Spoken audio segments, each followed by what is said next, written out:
I noticed the marks before I noticed the woman. It was the night of my coronation feast, and I had stepped out of my own hall because the noise of it, the toasts, the stamping, the shouted oaths of men who had served my father and would now serve me, had grown too close. My father had been dead 31 days. The crown was still warm from his brow, or so it felt, and I was not yet sure I had earned it. The corridor outside the great hall of Greyville was cold. Mountain stone does not hold warmth. It endures it, tolerates it, and lets it go. A single torch guttered in its bracket, and by its light I saw a woman on her knees. Not bowing, working. She had a bone needle in one hand and a length of dark thread in the other, and she was mending the hem of a banner that had torn during the procession. One of the old wall pieces, the gray wolf on slate blue, my father's colors. She worked quickly and without ceremony, her head bent, her braid hanging forward over one shoulder, and she did not look up when I came through the door. I would have passed her. I nearly did. But as her hand drew the thread taut, the torchlight caught the inside of her left wrist, and I stopped. 3 marks. They were small, each no larger than the pad of my thumb, and they sat in a vertical line along the vein. One looked like antlers, simplified to a branching stroke. One like a bird in flight, wings spread. The third like a leaf-heavy bough or a small tree. They were dark, not ink and not a brand, as if someone had drawn on her skin with fine ash and the drawing had refused to wash away. Something behind my ribs shifted, not a pain and not a thought. A hum low like a bell struck very far off or like iron beginning to warm. My wolf, who had been restless all night, pressing at the edges of my senses, went suddenly completely quiet, not asleep, listening. "You're mending that in the dark," I said. She looked up. Her face was plain and clear, lit on one side by the torch, brown eyes calm, unhurried. She was not old and not young. She showed no surprise at finding the king in the corridor. "I can feel the stitches," she said. "I don't need much light. The feast is inside." "I wasn't invited." She said this the way one says it is raining, observed, not grieved. She returned to her needle. "The banner caught on a nail when they carried it in. The tear would have spread to the wolf's shoulder by morning." I should have walked back into the hall. I had 400 wolves waiting to swear, a council expecting my return, and the weight of a kingdom that had just changed hands. Instead, I crouched beside her, close enough that the hum behind my ribs deepened, close enough that I caught a scent I had no name for. Iron ash and wildflower, a scent that should not exist together, and I looked at the 3 marks on her wrist. "Those," I said, "what are they?" Her hand paused. She glanced down at her own wrist as if she had forgotten the marks were there. "My mother drew them," she said. "Before she died, I don't remember much else. I was very small. She used iron ash. They never faded." She shrugged, a slight motion. "The healers tried to scrub them off when I was first brought in. They thought it was a stain." "And it didn't come off?" "No, it is not a stain." She looked at me steadily. "Forgive me, should I move? I can finish the banner elsewhere." "Stay," I said, and the word came out with more weight than I intended. She stayed. She finished the mending in silence, neat stitches closing the tear along the wolf's flank, and then she folded the banner, set it on the stone bench beside the door, and stood. She was not tall. The top of her head reached my collarbone. She smelled of dried rosemary and clean wool, and that impossible iron ash wildflower thread beneath everything. "Thank you," she said, as if I had done her some kindness by letting her mend a banner in a cold corridor, and she went. I stood in the corridor for a long time after she left. The hum had not stopped. If anything, it had deepened into a vibration I could feel in the soles of my boots, in the bones of my hands. My wolf was still quiet, still listening, and the word that surfaced in my mind was not a word I had heard from my wolf before. "Heard." I did not go back to the feast. I went to the archives. Greyville's archives are cut into the mountain itself, a series of cold, dry chambers behind the kitchens, lined with stone shelves that hold every record the pack has kept for 500 years. Tax ledgers, border reports, breeding records, the council minutes of 17 Alpha Kings. And in the deepest chamber, on a shelf no one visits because the torch brackets were removed a century ago and never replaced, the oldest texts. I brought my own light, a candle in an iron cup, the flame guttering in the draught that seeped through the stone. I had been in these archives twice before, once as a boy, on a dare, and once at 14 when my father brought me here and showed me a diagram I did not understand. I found it on the 3rd shelf, behind a stack of hidebound tax records from my great-grandfather's reign. A single sheet of pressed bark, preserved in waxed linen, drawn in the careful hand of a scribe who had been dead for centuries. The 3 moon seals of the House of Selvig. 3 symbols drawn in faded ink arranged vertically on the sheet. The first, a stag's antlers reduced to their cleanest lines, 2 branching strokes. The second, a hawk in flight, wings spread, a single curved shape. The third, a mountain ash tree, a leaf-heavy bough rendered in a few precise marks. I held the candle closer. The match to the marks on the woman's wrist was exact. I sat down on the stone floor of the archive with the bark sheet on my knees and the candle beside me, and I read the text beneath the diagram. It was written in the old tongue, the formal register that no one speaks anymore, and it said this. The 3 moon seals are the signature of the House of Selvig, the Luna line that held the Iron Moon Gate for 11 generations. When the gate was sealed and the Selvig blood scattered, the seals were carried by the survivors, drawn onto the skin of each daughter so that the bloodline might be recognized even in exile. Only the true Selvig blood can wake the gate. When the seals return, the gate opens. When the gate opens, the king's fated Luna stands before him. My father's voice came back to me, steady and tired as it had been in his last days. He had sat in this same archive with me on a winter afternoon when I was 14 and held this same sheet in his own hands. The Moon Gate has been sealed for 212 years, Torben, he had said. My father never saw it open and his father before him, but the texts say the Selvig blood will return, the seals will surface, and when they do, the gate will answer. And if they don't? I had asked, because I was 14 and could not imagine a destiny written in iron ash. Then the line dies with us, no true Luna, the gate stays sealed, the kingdom holds, but it holds incomplete. He had set the sheet down and looked at me. In your time, Torben. I believe it will be in your time. He had been dead for 31 days, and the seals were on the wrist of a woman mending a torn banner in my corridor, a woman the pack had overlooked for so long they had forgotten she existed. I rolled the bark sheet carefully back into its linen and took it with me. Her name was Maren. I learned this the next morning from my steward, Aldrich, a tall, dry man who had served my father for 30 years, and now served me with the same air of mild disapproval. The foundling, he said without inflection when I described her. Maren, she was brought in by the Border Patrol 22 years ago, a small child, alone, half frozen, with marks on her left wrist that would not wash off. No family claimed her. No pack sent word. She was raised in the lower quarters and given work as an herbalist's hand. She tends the small garden below the east wall and mends whatever needs mending. Competent, quiet, no trouble. Who found her? Aldrich consulted his memory, which was more reliable than any ledger. Patrol Captain Jorik, since retired, midwinter storm the North Border Road. The child was sitting beside a dead woman, presumably her mother. The woman had no identification, no crest, no pack scent that the patrol could recognize. She had been dead several hours. The child would not leave her until Jorik carried her. The dead woman, what happened to her? Buried in the border ground, unmarked. There was nothing to identify her by. And the child's belongings. None save a scrap of cloth she was holding when found. It was stored with the border report. He paused. My lord, may I ask why? Find the border report and the cloth. Bring them to me. He brought them within the hour.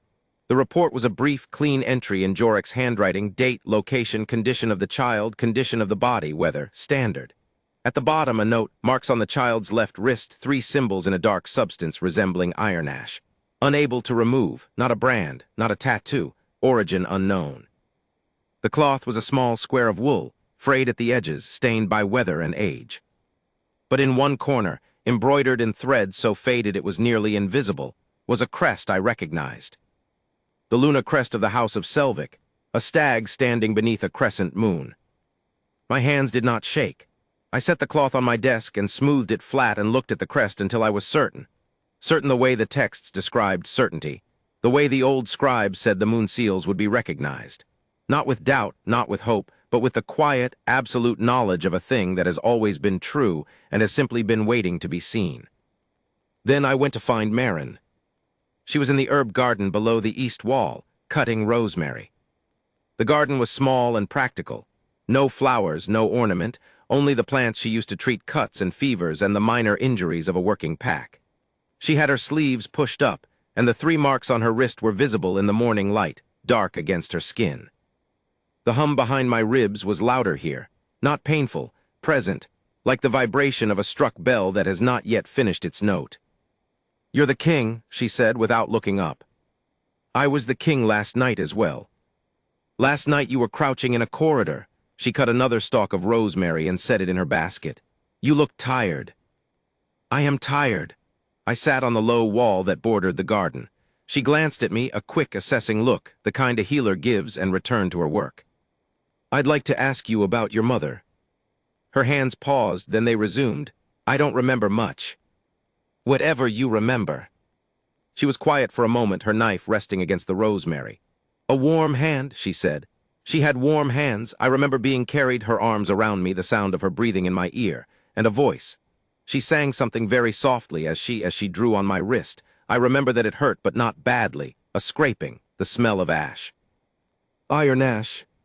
"Yes, and then, cold, I remember cold, and then the patrol found me." She set down her knife and looked at me directly. "Why are you asking me this?" I had the bark sheet with me, rolled in its linen. I could have shown it to her. I could have told her everything, the seals, the bloodline, the gate. But something in me, not my wolf, but something closer to instinct, closer to care, told me that a truth this large needed to be laid down carefully, or it would crush her. "I found something in the archives," I said. "Something that matches the marks on your wrist. I'm not certain what it means yet, but I'd like to keep looking." "Keep looking then," she said, and she picked up her knife and went back to her rosemary. "I went to Halle. The elder seer lived in a chamber at the top of the East Tower, the highest room in Greyville, open to the mountain wind through 3 narrow windows that had never been fitted with glass. Halle was old in a way that had nothing to do with years. Her hair was white and her eyes were sharp, and she had been the seer of this pack since before my father took the crown. She had a gift for being unsurprised. "Sit down, Torben," she said when I ducked through her low door. "You've been in the archives. You know, I know the dust." She brushed at my shoulder where a gray smear of archive shelf residue had settled. "What did you find?" I unrolled the bark sheet on her table and told her. The marks, the woman, the Selvig crest on the cloth, and while I spoke, the hum behind my ribs persisted, that low, steady vibration, as if the gate itself were resonating through the mountain stone and I could feel it in my chest. Halle listened. She looked at the bark sheet, running one gnarled finger along the 3 drawn seals. Then she looked at me. "The Iron Moon Gate has been warming," she said. "Warming? I noticed it a week ago, perhaps longer. The iron has always been cold. Dead cold, the kind that burns if you hold your hand against it too long. But last week, when I passed it, I felt heat, faint, as if something behind the iron were breathing." "Since when?" "Since before the coronation. Since before your father died, perhaps. I didn't speak of it because I wasn't sure. But if the seals have surfaced," she tapped the bark sheet, "then the gate knows it's been waiting. For her. For the Selvig blood, the last carrier." She folded her hands. "You feel the bond." I had not said so. I had spoken only of marks and archives and a cloth with a faded crest. But Halle was the seer, and she had known my father's heart before my father knew it himself. "I feel recognition," I said, "as if I've been reading a text my whole life and the meaning has just surfaced." "That is how the bond begins for a king whose Luna comes through the gate," Halle said. "Not with fire, not with force, with understanding. The gate is a lock, Torben. She is the key. And the bond between you is the mechanism. It turns only when the lock and the key are in the same room." She looked at me steadily. "You must bring her to the gate." "Not yet." She raised one white eyebrow. "She doesn't know," I said. "She thinks the marks are a stain her mother left. She doesn't know what they mean or who she is or what the gate requires. I will not drag her to a sealed door and demand she open it." "No one is speaking of dragging." "I will not surprise her. She deserves to understand before she stands before that iron." I stood. "Tell me what you know about the House of Selvig." What Halle knew was this. 214 years ago, the House of Selvig, the Luna line that had held the Moon Gate for 11 generations, was scattered. A faction within the pack, led by a council elder named Brune, believed the gate's power should be controlled by the council, not the Luna. They moved against the Selvig family in the dead of winter, and the family fled the Luna, her 2 daughters, and whatever guard was loyal to them. Brune's faction sealed the gate with an iron plate forged from the weapons of the Selvig guard. and the gate had not opened since. The Selvig family vanished. The Luna was believed dead. Her daughters were never found. Over 200 years, the story became myth, then footnote, then nothing. No one in the current pack thought about the Selviks. No one thought the bloodline had survived. But it had. A daughter of a daughter of a daughter down the generations, scattered and unnamed, marrying outside the wolf packs, losing everything except the marks. Iron-ash on skin, passed from mother to daughter, a map that no one could read and no one could erase. Until a woman died on a winter road with her child beside her, and used her last breath to draw the marks one final time. I did not return to Marin all at once, and I did not rush. Over the next several days, I found my way to the herb garden, to the mending room, to the corner of the kitchens where she brewed her tinctures. I told myself I was gathering information. I told myself I was being careful and methodical, as a king should be. But the truth I admitted to my wolf, if not yet to myself, was that I wanted to be near her. It was not a compulsion. It was not a force. It was a pull, gentle, persistent, like the tide. When I stood in council sessions listening to border reports and grain tallies, my attention would drift to the east wall, where I knew her garden was. When I walked the corridors of Greyville at night, I found my feet carrying me past the lower quarters where she lived. The scent of iron-ash and wildflower followed me even when she was nowhere near, as if my wolf had memorized it and was replaying it in quiet loops. She noticed, of course. She was quiet, not oblivious. "You have a kingdom to run," she said on the third day when I appeared at the garden wall again. She was transplanting a feverfew seedling, her fingers dark with soil. "I am not part of it. Everyone in Stonmark is part of it. Everyone in Stonmark was at the feast. I was in the corridor." She pressed the soil around the seedling and did not look up. "I have been here 22 years, my lord. I know where I stand." "Where is that?" She glanced at me. "Outside, I am the foundling, the one with the marks no one can explain. The healers stopped trying to scrub them off when I was 7. The children stopped asking about them when I was 12. Now no one mentions them at all. That is the progression of being strange in a pack that has no room for strangeness. First they try to fix you, then they ask about you, then they stop noticing you entirely." There was no bitterness in her voice. She stated it the way she stated everything, clearly, without complaint, the way one describes weather. "I notice you," I said. She looked at me for a long moment. Her brown eyes were steady, and behind them I could see something working, not suspicion exactly, but caution. The caution of a woman who had learned not to expect attention, and who did not trust its sudden arrival. "Yes," she said, "you do. And I don't know why." I wanted to tell her.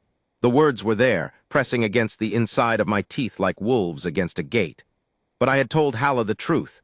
She deserved to understand before she stood before that iron. And understanding was not a thing I could hand her in a single conversation between the rosemary and the feverfew. "Will you walk with me?" I asked. She studied me.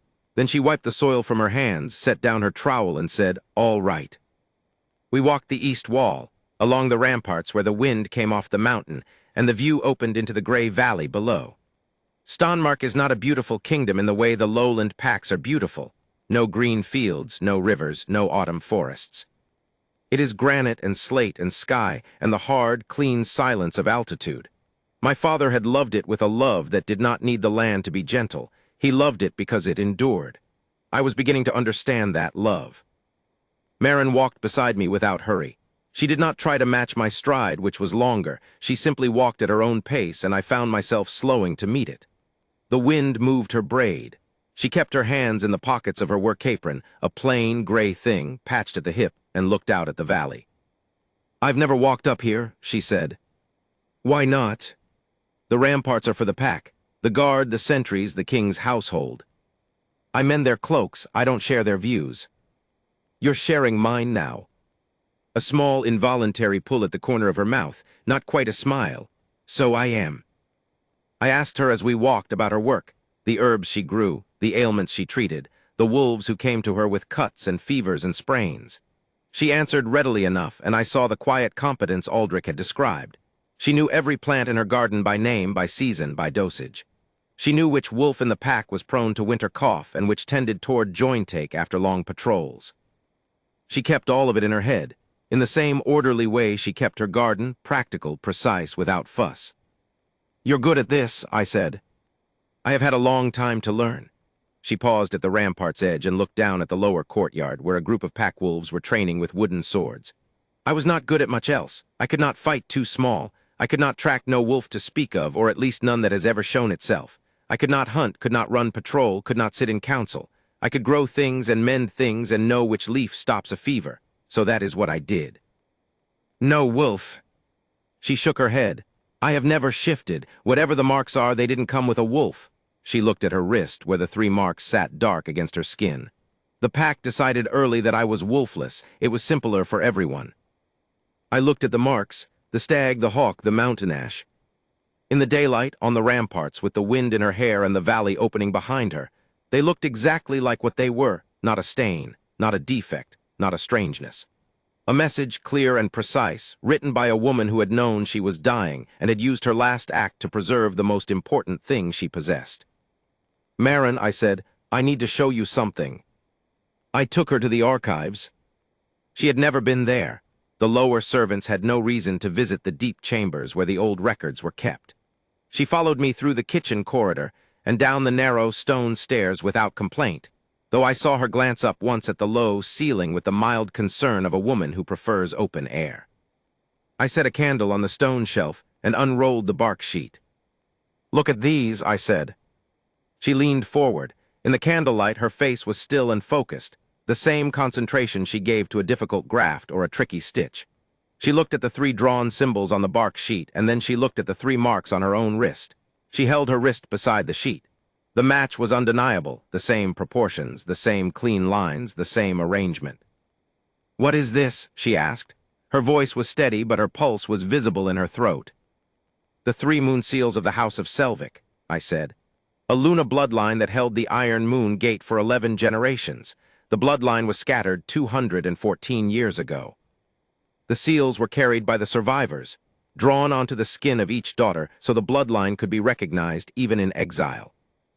She was quiet for a long time. She looked at the bark sheet. She looked at her wrist. She touched the first mark, the stag, with the fingertip of her right hand, the way she might touch a bruise to test whether it still hurt. You're saying my mother was the last carrier of the Selvik blood. She drew the marks on your wrist because that is what the Selvik women did each generation, mother to daughter, iron ash on skin. She was dying, and she gave you the only proof she had. Proof of what? I reached into the desk drawer where I had stored the cloth Aldrich had brought me, and set it before her. The small square of wool, frayed and aged, with the faded embroidery in one corner, the stag beneath the crescent moon. You were holding this when the border patrol found you, I said. It's the Luna crest of the House of Selvik. She picked up the cloth. It was small enough to fit in both her hands, and I saw her turn it over, run her thumb across the embroidered crest, feel the texture of threads that had survived 22 years of storage in a board report box. Her face did not change. She did not cry or exclaim or look at me with wonder. She looked at the cloth the way she had looked at the marks on her own wrist, as if she were reading something she had always carried but never understood. All this time, she said quietly, I thought they were just her handwriting. Something she left so I would remember her. I didn't know they were a language. They are, I said, and there is one more thing. I told her about the Iron Moon Gate. I told her simply and carefully, the way I would report to a council, facts, context, the precise shape of what was known and what was not. The gate, an ancient arch cut into the mountain stone at the heart of Greyville, sealed with an iron plate forged 214 years ago when the Selvik family was driven out. The sealing, a political act, not a magical one. Brune's faction wanted the gate's power and could not claim it, so they closed it.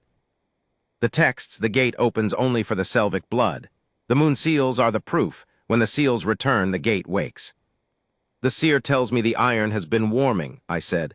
For weeks, perhaps longer, as if it knows you're here. The iron knows nothing, Marin said. It is iron.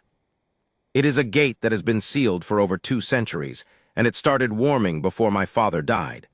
I met her eyes. The same gate that the texts say will open when the last Selvik daughter places the seals against it. She looked at me steadily. In the candlelight of the archive, her brown eyes were dark and serious. You want me to touch a gate. I want you to know what the marks mean. I want you to understand who you are before any gate is involved. And I want you to choose. I set down the bark sheet. The texts also say something else. They say that when the gate opens, the king's fated Luna stands before him. Silence, the kind of silence that has weight, that fills a room and changes its shape. "You think I am your fated mate," she said. "I think the marks on your wrist are the moon seals. I think your mother was the last Selvik daughter. I think the gate has been warming because you have been inside these walls for 22 years and it has been waiting." I paused. The hum behind my ribs was so deep now that I could feel it in my teeth, in the joints of my fingers. "And I think that the reason I cannot stop coming back to your garden, and the reason my wolf went quiet the moment I saw your wrist, and the reason I have not slept through a full night since the coronation is that the bond between us has already begun, and it does not require the gate to tell me what I already know." She did not look away. She did not soften. She held my gaze the way she held everything, steadily, without flinching. "And if I don't want it," she said, "if I don't want to be a Luna or a mate or a key to a gate, if I want to go back to my garden and my herbs and my quiet corner where no one notices me." "Then you go back," I said, "and the gate stays sealed, and I find some other way to be a king without a Luna, the way my father did and his father before him. The Selvik blood is yours, Maren. The marks are yours. What you do with them is your choice, not mine." Something shifted in her face, not softening exactly, but something looser, as if a knot she had been holding for a long time had eased by a single thread. "You are very strange," she said, "for a king. I have been told." She looked at the bark sheet one more time. She looked at the cloth with the Luna crest. She looked at the 3 marks on her wrist, the stag, the hawk, the mountain ash, and I saw her trace the first one again, gently, as if touching her mother's hand. "Show me the gate," she said. The Iron Moon Gate stands in the deepest chamber of Greyville, not in the archives, not in the Great Hall, but below them both, in a round room carved from the living rock of the mountain. The ceiling is low, the walls are unfinished stone, and the air is different there, older, denser, carrying a mineral cold that has nothing to do with seasons. The gate itself is an arch cut into the far wall, roughly 12 feet high, filled with a single plate of hammered iron. The iron is dark, almost black, and it is covered in marks. Not the 3 moon seals, but a dense interlocking pattern of older symbols that no one alive can read. My father had brought me here once. The iron had been cold, dead cold, the kind that burns, and the chamber had felt like a tomb. It did not feel like a tomb now. Halla was waiting for us at the base of the stairs. She had brought a lantern, a good one, clear-glassed, with a steady flame, and she held it up as Maren and I descended. Behind us, at my instruction, came Aldrich and 2 of the council elders. Bram, who had served my father's court for 40 years, and Dalla, who held the pack's records of bloodline and bonding. I wanted witnesses. Whatever happened at the gate, I wanted it seen and recorded, so that no one could later say it had been conjured or imagined. Maren walked beside me without speaking. She had changed out of her work apron. She wore a simple dress of gray wool, clean, the kind she probably owned 2 of. Her braid was neat. Her feet were steady on the stairs. If she was afraid, she kept it where I could not see it. The chamber opened around us, round and stone and still, and the gate. I felt it before I saw it. The hum that had been living behind my ribs for days surged, not louder but deeper, as if it had found a harmonic. The air in the chamber was warm, not hot.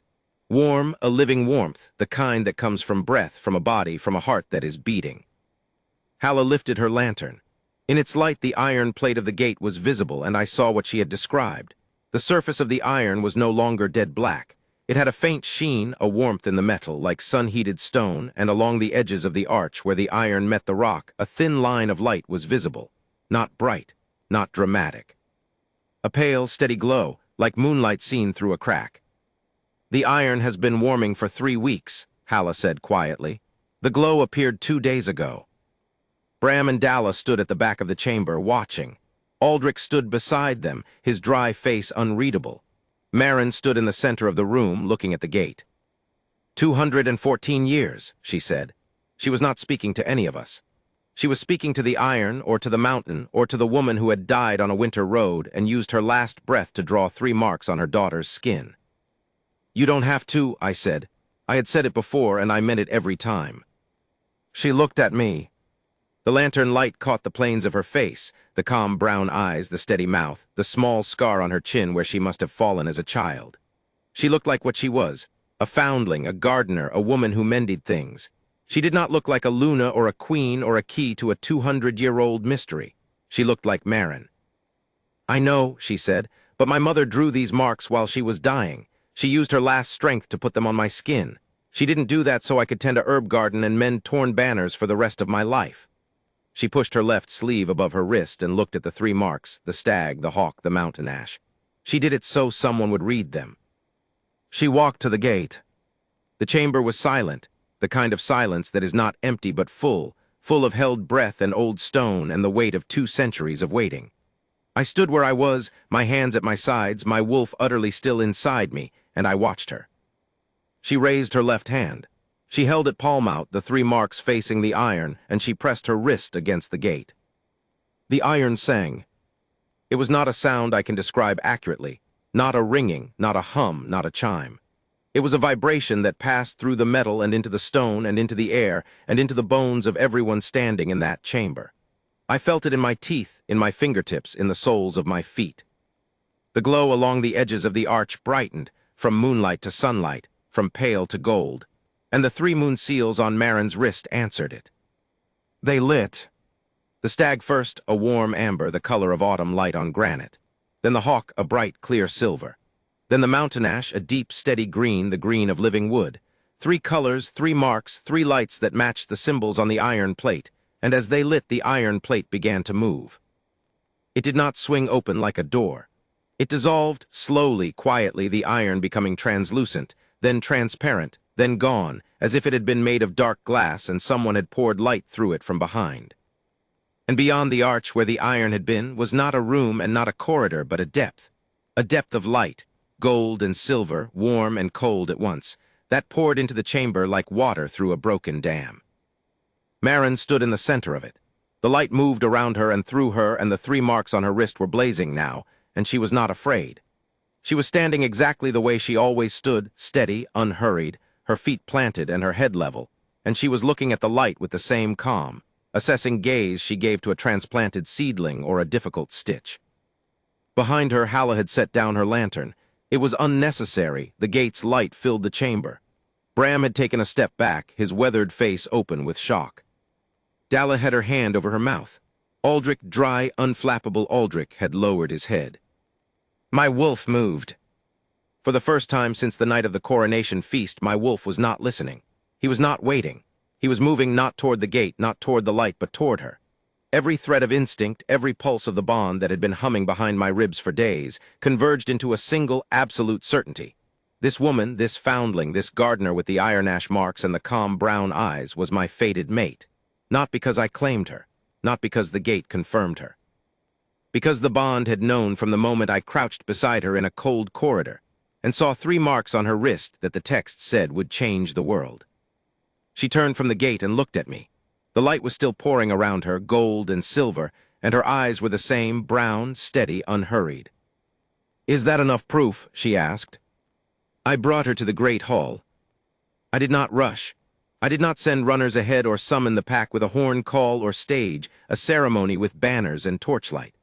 I sent Aldrich to gather the household, all of it, from the council to the kitchens to the border patrol in the great hall, and I walked with Maren through the corridors of Greyville at her own pace, which was slow enough that I had to shorten my stride to match it. She was quiet.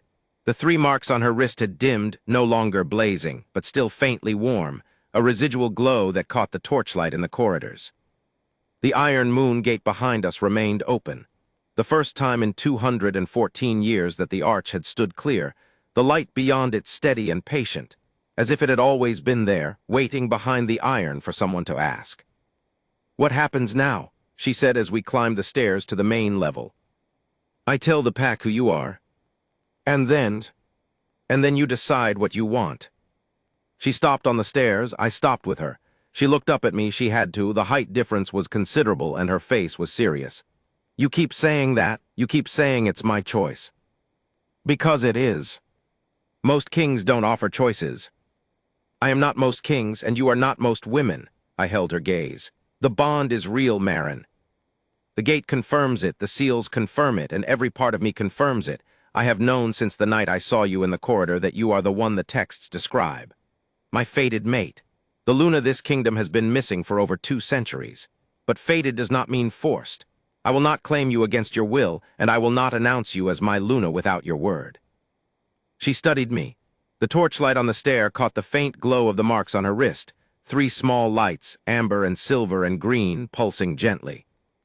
"My whole life," she said, "no one in this pack looked at me long enough to learn my name, and now you are offering me the hall. I am offering you the truth. The hall is yours if you want it." She was silent for a moment. Then she reached out, slowly, deliberately, as if she were reaching for something fragile, and took my hand. Her fingers were roughened from garden work, from mending needles, from 22 years of useful, unnoticed labor. They were warm. "Then let's go," she said. The great hall of Greyville was full. 400 wolves, give or take, the entire household, from the senior council members to the youngest kitchen apprentice. They stood in the torchlight, murmuring uncertain, because the king had never summoned the full pack at midday before, and the summons had come without explanation. Aldrich stood at the foot of the dais, his dry face carefully blank. Halla stood beside him, her white hair bright in the firelight. Bram and Dalla stood near the front, and I saw on their faces the lingering wonder of what they had witnessed in the gate chamber. I walked in with Maren beside me, and the murmuring stopped. Not because of me. They had seen their king before. I was new, but I was expected.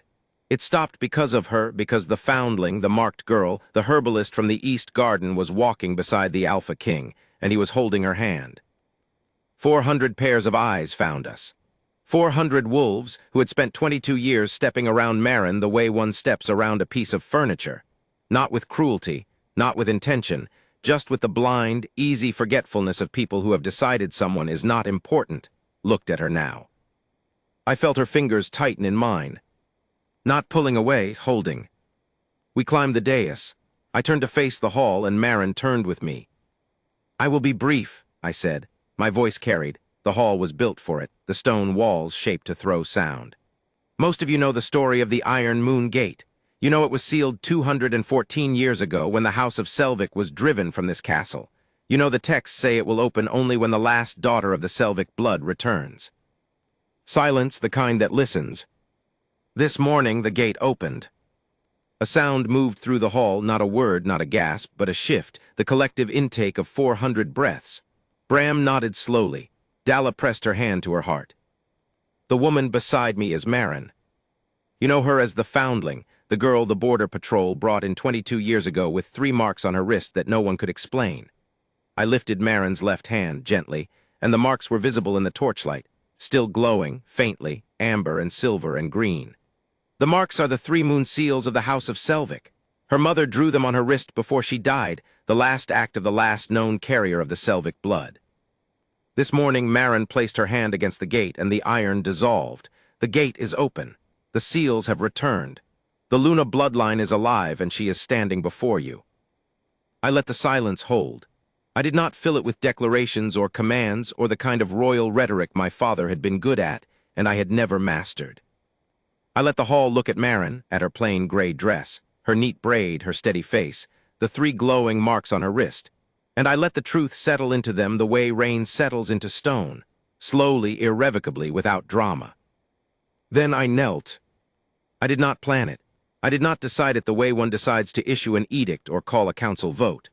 My body simply did what my wolf and my bond and every instinct I possessed had been pointing toward since the night I crouched in a corridor and saw the marks on her skin. I went to my knees before her, on the dais of my own hall, in front of every wolf in my kingdom, and I looked up at her. "Maren," I said, "I am Torben, Alpha King of Stonmark. The bond between us was written before either of us was born, written in iron ash, carried on your skin, sealed behind a gate that waited 200 years for your hand. I am asking you before this pack and this hall and the mountain that holds us to be my Luna, not because the texts say so, not because the gate confirms it, because I have seen who you are quietly, steadily, for all the years this pack was too blind to look, and there is no one else I would kneel for." 400 wolves held their breath. Maren looked down at me. She looked at the hall, at the faces she had served and tended and mendied for, the wolves who had stepped around her without seeing her, the pack that had given her a corner and a garden and nothing else. She looked at them, and they looked at her, and I saw something pass through the hall that was not magic and not the bond and not the gate's light. Something simpler and older. Recognition. The slow, stunned understanding of 400 wolves realizing that the most important person in their kingdom had been growing rosemary below the east wall for 22 years, and they had never once asked her name. She looked back at me. "Stand up, Torben," she said. Her voice was steady, her eyes were bright. "You've been on your knees long enough." I stood, and she took my hand, deliberately, in full view of the hall, and held it. The hall knelt. It began at the front, Bram first, the old counselor lowering himself with the careful dignity of a man whose knees no longer bend easily. Dalla beside him, her hand still over her heart. Halla, who bowed her white head. Aldrich, who went to one knee with the precise economy of a man who has served 3 kings and knows when a moment is real. And then the wave moved backward through the hall, row by row, wolf by wolf, 400 souls sinking to their knees before the woman they had never noticed, the foundling with the marks, the gardener, the mender of torn banners. Maren watched them kneel. She did not weep. She did not tremble. She stood beside me with her hand in mine and her spine straight and her 3 marks glowing on her wrist, and she looked at her pack now and finally, with the same calm, unhurried gaze she gave to everything. The rosemary, the stitches, the fevered wolves, the old stone walls. The gaze of a woman who tended things, who mended what was torn, who grew what was needed and never asked for thanks. The most powerful woman in Stanmark, and she had been in the garden the whole time. That evening, after the hall had emptied and the pack had dispersed into the kind of stunned, quiet murmuring that follows a truth too large to absorb in a single afternoon, I found Maren on the ramparts. The east wall, the same stretch we had walked days before. The mountain wind was cold, and the sky was the deep gray of approaching dusk, and she was standing with her hands in the pockets of her gray dress, looking out at the valley. I stood beside her. We did not speak for a while. The silence between us was not empty. It was the silence of 2 people who have said the necessary things and are resting in the aftermath. "The garden will need tending tomorrow," she said. "It will. I'm not leaving it. I wouldn't ask you to." She looked at me, a small, slow pull at the corner of her mouth, the almost smile I had seen in the garden days ago. "A Luna who tends herbs. A Luna who tends a kingdom. The herbs are a bonus." She laughed, a small sound, quiet but real. The first time I had heard her laugh, it sounded like the hum behind my ribs if the hum had learned to be happy. "My mother," she said. She looked at the marks on her wrist. The glow had faded, they were dark again, the same iron ash marks they had always been. She must have known she was dying. She must have known she couldn't carry me any further, and instead of using her last strength to run or to call for help or to fight, she sat down in the snow and drew these. She traced the stag with her fingertip. She drew a map, for me, so that someday someone would read it and know who I was. "She saved the bloodline," I said. "She saved me." Maren's voice was steady, but her eyes were full, and I saw a single tear track down her cheek, catching the last light. She did not wipe it away. She couldn't save herself, so she saved me, and she wrote the directions on my skin. I put my arm around her, carefully, gently, the way I would hold something I was determined not to break. She leaned into me, just slightly, her shoulder against my chest, and we stood on the ramparts and watched the light leave the valley. "Thank you," she said. "For what?" "For reading them." She held up her wrist. The 3 marks, the stag, the hawk, the mountain ash, were dark and small and permanent. 3 strokes of iron ash that a dying woman had drawn on her daughter's skin 22 years ago on a winter road, in the last moments of a life that had carried the weight of a scattered bloodline across generations of exile. "Anyone would have," I said. "No one did," she looked at me. 22 years, Torben, 400 wolves. You were the first to look at these marks and ask what they meant." She was right. And that more than the gate, more than the bond, more than the old texts or the Selvig crest or the glowing seals, that was what I would carry. Not the destiny, not the magic. The fact that a woman had been standing in plain sight, holding the answer in her skin, and no one had thought to ask. The iron moon gate stands open now. The light beyond it is steady and patient, not dramatic, not blazing, just present, the way sunlight is present behind clouds. Halla says it will remain open as long as the Selvig blood is in the castle, and I intend for the Selvig blood to stay. Maren tends the garden still. She has expanded it, more beds, more variety, a section for the old mountain ash that she is coaxing back from a cutting she found on the slopes below the east wall. The pack brings her more work than she can handle now, not because she is the Luna, but because they have discovered, belatedly, what she has always been. The one who mends, the one who tends, the one who grows what is needed. They come to her with their fevers and their cuts and their sprains, and they also come with their worries, about the border, about the winter stores, about their children. Because she listens the way she does everything, steadily and without judgment, and she answers the way she mends. Precisely, without fuss, with the quiet competence of a woman who has been doing important work in obscurity for most of her life, and does not stop simply because people have begun to notice. She is my Luna, she is my mate. The bond between us is not a blaze or a fire or a storm. It is a hum, low and steady, the sound of iron that has found its harmonic and will never lose it. It lives behind my ribs and it lives behind hers, and when we are in the same room I feel it settle into the kind of peace my father told me a king could know but could not manufacture, the peace of a kingdom that is, finally, complete. She kept the cloth, the small scrap of wool with the faded Luna crest, the one she was clutching when the border patrol found her 22 years ago in the snow beside her mother's body. It sits on the shelf beside our bed, folded neatly, the embroidered stag and moon visible. She does not talk about it often. She does not need to. It is there the way the marks are there, the way the gate is open, the way the bond hums, a quiet, permanent fact. And the marks remain. The stag, the hawk, the mountain ash, dark on her wrist, permanent, undimmed. They have done their work, they have been read, the gate is open, and the bloodline is home. But they do not fade, and I am glad of that. They are her mother's handwriting, the last thing a dying woman ever wrote, and they belong to Marin the way a name belongs to the one who carries it. Sometimes in the evenings, when the hearth is low and the mountain wind hums against the castle stone, she traces the first mark, the stag, with the tip of her finger, and I know she is thinking of her mother. Of warm hands and a voice singing and the scraping of iron ash on small skin and the love that says, "I cannot stay, but I can leave you away home." And sometimes, when she has fallen asleep beside me and the marks are just visible in the fading firelight, I trace them with my thumb, the stag, the hawk, the mountain ash, and I thank the woman who drew them, who in the last moments of her life sat down in the snow and gave her daughter 3 strokes of ash, a scrap of cloth, and a road back to everything she was meant to be. 3 marks, a dying woman's last gift, the map that led her daughter home.